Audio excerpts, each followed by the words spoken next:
Hello, it is Sunday afternoon, and we have just gone through this horrible, horrible cold spell. I had to take all of my seeds that I had started out of the greenhouse and take them into the canning shed and turn the heat up in the canning shed and try to keep it warm enough in there so my seeds wouldn't die, pretty much just die. It has been, last night it was 25 degrees. The night before that was 27. I think the night before that was 28. We just had this horrible cold front come across from the Pacific Northwest. And you know what, guys? Keep those cold fronts to yourself. I'm tired of them. It wasn't enough that I was already behind getting my seeds in the ground, but now I'm a week behind because I could not plant anything in this greenhouse. As for everything else, I want to show you how they did. So just a few weeks ago, all of these were just bare root. Remember that when we were putting them in the ground? Now these are mulberry trees, those two right there, this big one and that little tiny one. And they still haven't started to sprout.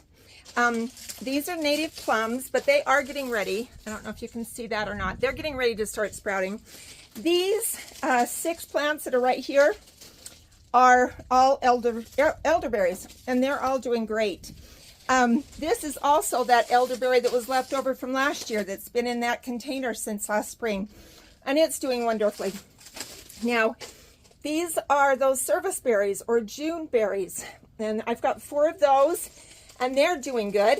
And then these are those little Hanson cherry bushes, and they finally started sprouting out yesterday, and they're doing great. So apparently, sorry, I had to put my sunglasses on. It got a little warm in here. Anyway, apparently they did just fine. What I did was I took the heater that I had and I moved it down by those, and I guess it kept them above freezing because they all look great. As for the trees out in the orchard, I'm not sure. All across Utah, they're talking about how we've lost the cherry, all the cherries that would be coming on this spring. They've lost the apples, they've lost the peaches.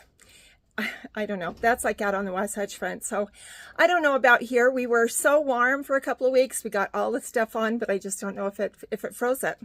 But I guess we'll know in a couple of weeks. So what are we going to do today? We're going to plant some more seeds, and I'm going to tell you what I'm going to plant here in just a second.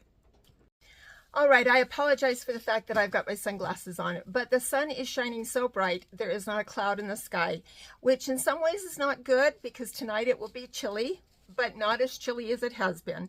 So we can deal with that. You guys will just have to deal with me in my sunglasses. I got out here and I found out that I hadn't planted the cherry tomatoes. Let's not tell Kaylee, because I think I told her I already had done them. And I had some poblano peppers that haven't been planted yet. And while I was at it, I found that the California Wonder peppers hadn't been all planted yet. I think I only had probably, 2 dozen of those planted. So I planted another 3 6-packs. I know. It's just that I can't stand the fact that there are those seeds in that packet. It's already open. They need to be planted. So I planted them. But that logic only goes as far as it goes when it comes to peppers, because now we're going to plant some cabbages. Now, cabbage, last year we did really good with cabbages, and I think that not only did we eat them in coleslaw and stir fry and like cabbage soup, all those kind of things during the season, but we also were able to put up, I don't know how many, I think I've got 24 half-gallon freeze-dried, half-gallon containers that are freeze-dried. So, and it's so pretty. It is just that, just like it, you think you just barely cut it off the head of that cabbage because it is so pretty and green.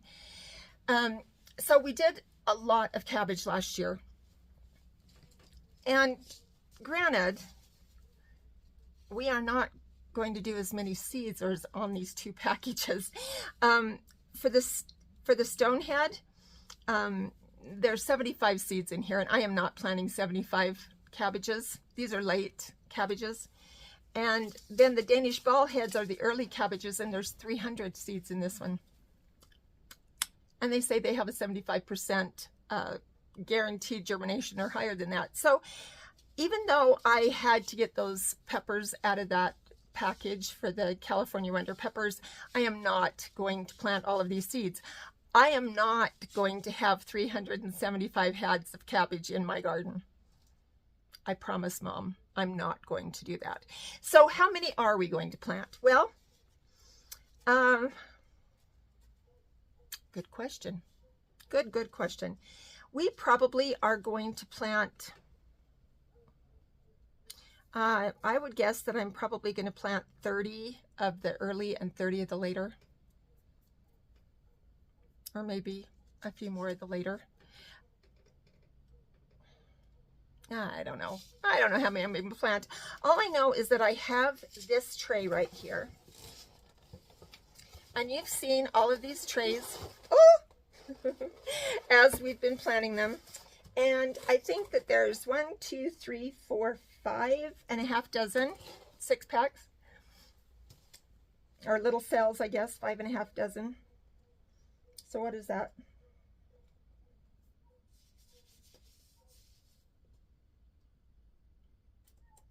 65? Yeah, I'm probably going to plant 65 cabbages. I told you, I don't just do it for my garden and for my mom's garden. I'm doing it for those people who want to plant cabbage in Duchesne. They just might knock on the door and wonder if I've got some cabbage starts. So, yeah, that's what I'm going to do. This entire, I know, I've lost my mind. I've lost my ever-loving mind. Don't be worried. These are supposed to do 4 to 6 weeks before the last frost. And we're fine because the last frost is going to be the middle of May. So we're right on target. And then after we get these done, then we're going to do some vine crops. What are vine crops, you ask? Well, you're going to learn today. All right, so cabbages are little teeny tiny black seeds, and they are to be planted a 1/2 inch down. And so what we're going to do, I fixed another 6-pack, so I've got 72 cells that we'll be planting today in cabbage. Half of them are going to be done in the ball head, and half of them are going to be done in the stone head. Now, I am going to have a lot of seeds left over. It's just exactly what the problem is. And I'm not going to feel bad about it because I don't want to be out here planting 300 seeds. So, granted. All right, I have a little tiny seed sower here. You can put it any size of seed that you want, from real small, the one, which is what I'm going to be using because they are tiny. I don't know if you can see that in there or not, but they are little tiny seeds. And I'm going to go ahead and I'm going to plant 3 dozen of these, and then I will put what I have left over in the seed packet, and then I will get some more of the ball head ones and I'll plant them. So like I said, we're going to plant them a 1/2 inch down, and then we'll cover them up, and then I'll put some labels on the items so that we know exactly what they are. Now, I got these, so I don't know if I told you or not, but when I came out here after I planted those first tomatoes, and I'd had the humidity dome on them, and of course that humidity dome makes the water just come up to the top of the humidity dome and then kind of like rain down on it. Well, you couldn't tell what any of them were. Fortunately, I was able to read them a little bit. So I went and I got some more labels, and then these are kind of cool in that then they have these little plastic covers, and you just cover it over the writing and it doesn't come off. It's waterproof, it's sunproof, it's all those other proofs. So this will be great. So anyway, after I get these done, I get them planted and I get them all marked, then we'll go ahead and we're going to talk about those vine crops. And I know this is just a teaser, but I want you to be thinking about, what are vine crops? All right, I'm sure that you went and Googled what a vine plant was, but it's very self-explanatory. A vine plant is anything that has to be on a vine to make the fruit that they're going to make.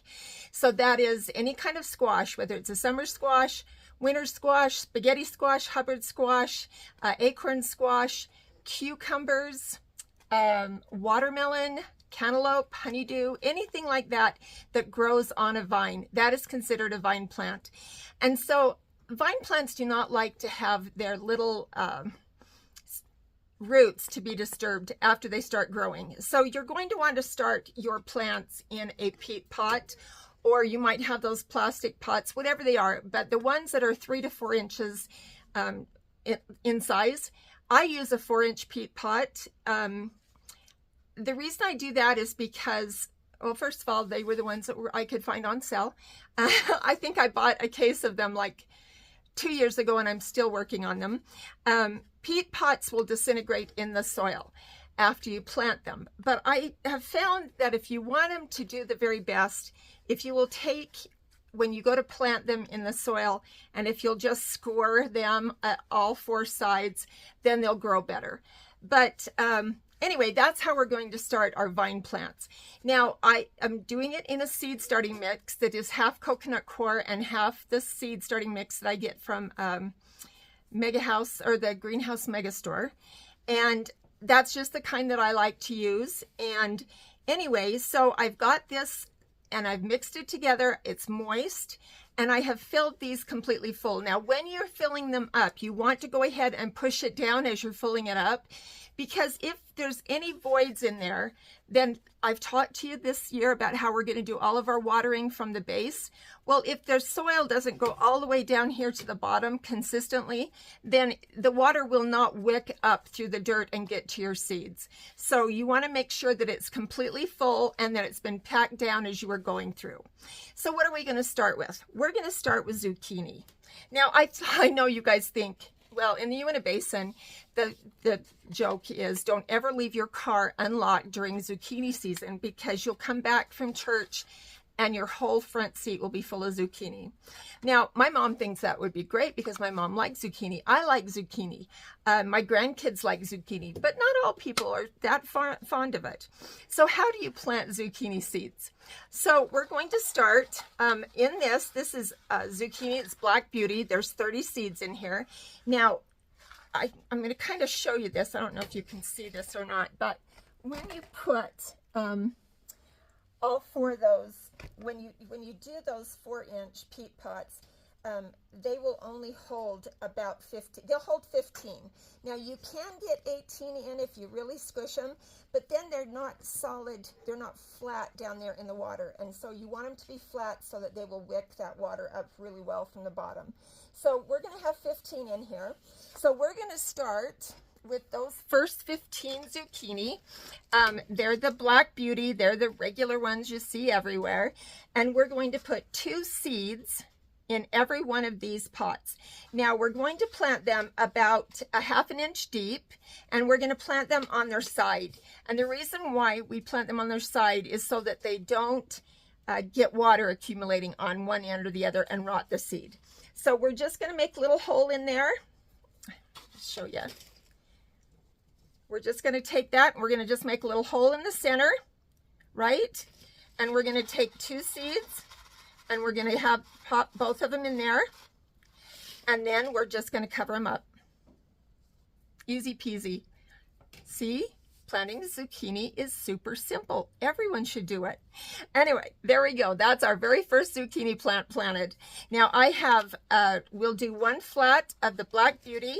Then we're going to do 1 flat of the zucchini green zebra, and that they're just a really neat looking, the outside of them is kind of gray and green, and it has stripes on it. And I like the taste of these as well as the Black Beauty. And then we'll go ahead and we'll do, this is a yellow summer squash. It's not a crookneck, it's straight.